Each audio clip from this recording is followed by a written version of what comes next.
same damn thing. You just broke my heart. But now, next year, if you see me, I'm going to be skinny. I'm going to have the gastric bypass surgery. Good luck. Thank you. I am so excited. So, you know, I'll be thin. So what are you going to do about skinny girls? I don't know. I'm working on some skinny material. I gotta find some new material. But I want, you know, like, I got a new hip and I'm walking better, but this extra weight is keeping me from walking long extended time. So, I mean, I look good in my scooter, but I'd rather walk, you know. It's called scooters. It's got signal lights, tail lights, tilt steering, rear view mirror, and big airbag.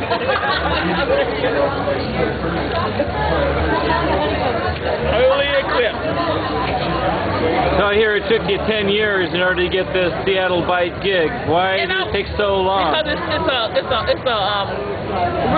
a one person who decides, and it's a little clique. A clique thing. And you got into the clique. How'd you do that? Finally got in the clique because I had beautiful people like these people right here go and tell the owners where I perform at how much they compliment me. I said, if you really want to do me some good, tell the people in charge. You know, I just did a big show at the Marysville Casino, that big Kalala Casino, on last week. I did a big show there. I came as a finalist on the Seattle competition. I won the Portland National competition. And then the one they had up in Whidbey Island, up at the some big casino, big national competition. I won first place in that. So. You doing the college circuit? Yeah, I do a lot of colleges. I do inspirational, motivational speaking as well. Like, who do you inspire? Because of the fact of how it's your attitude that gets you through life and not just your physical body, because this body has changed, like I told you. I mean, like, I was a little girl who was born during a time of segregation and prejudice. So I was ousted, you know, in the black community, but I had polio. So now the polio community don't want me because I got polio.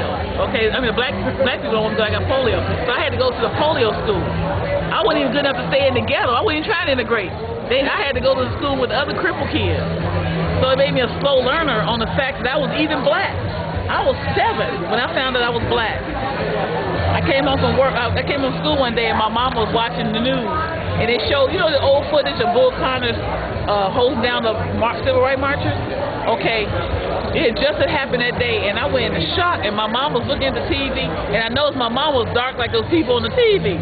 So I'm looking at her and looking at them, and I went over and sat next to her, started crying, the comforter. And I said, Mommy, they hit me with those big old sticks and making those mean dogs bite you and wet you with all that water. I feel so sorry for you people.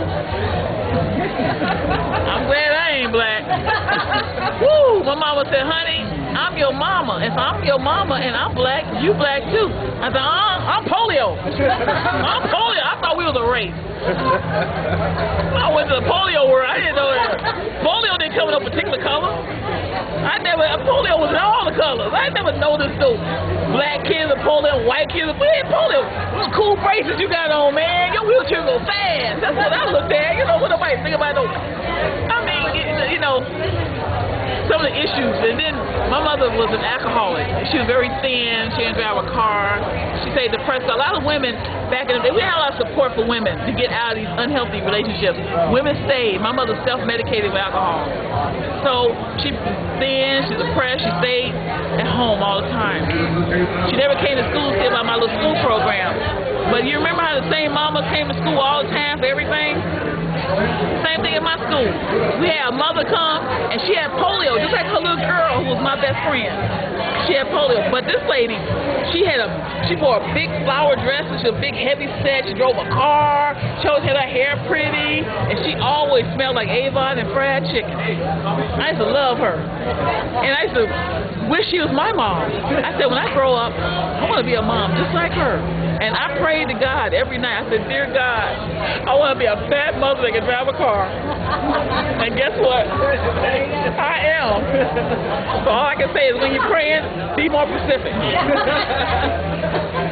It's going way too far. How about 10 pounds? No, you asked for this. Sorry, I was 7. So that's how I that enough for you? Tell us a little bit about your life, how you got into it, into comedy. Toastmasters. Toastmasters. Yeah, somebody asked me, told me I make a great Toastmaster. I had never heard of Toastmasters before in my life.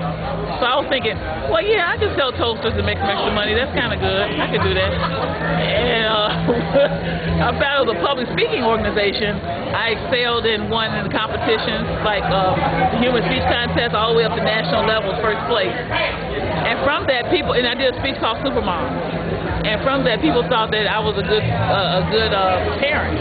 So I was on Northwest Afternoon, Seattle Today, on radio shows, getting asked to go to schools and speak about being a parent.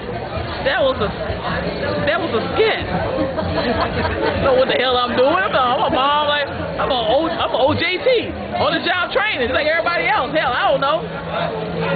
Sure, I got 5 different species of teenagers. And you need a different recipe for each one of them. You can't use the same recipe for 2 teenagers. It won't work. And so I wanted to get these free tickets to the Sinbad concert, and they had a contest downtown Seattle, and Sinbad was the judge.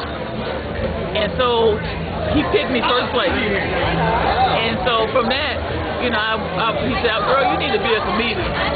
So he started working with me, hooked me up with Pat, who's in here, and it took me 15 years, but, you know, I hammered out a good, you know, hour and 15-minute act, and then I also had my inspirational, motivational act too that I do. I do a lot of churches, from sanctified, Protestant, Catholic to Mormon. I do all the churches.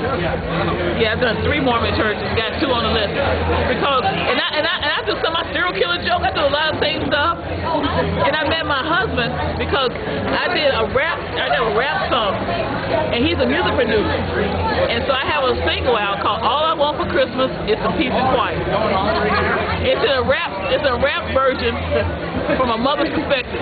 Can you sing a couple of bars for us? Okay. All I want for Christmas is some peace and quiet. I'm so tired of all the riots, I want some peace and quiet. All Mama wants for Christmas is some peace and quiet, and I will have a Merry Christmas. I'm begging all my kids to let me try it. They don't have to buy it. It's peace and quiet. It's the kind of gift that you can't find in the store. Oh no, it's much, much more. And Mama done have it before. Peace and quiet. Don't push me, cause I'm close to the edge.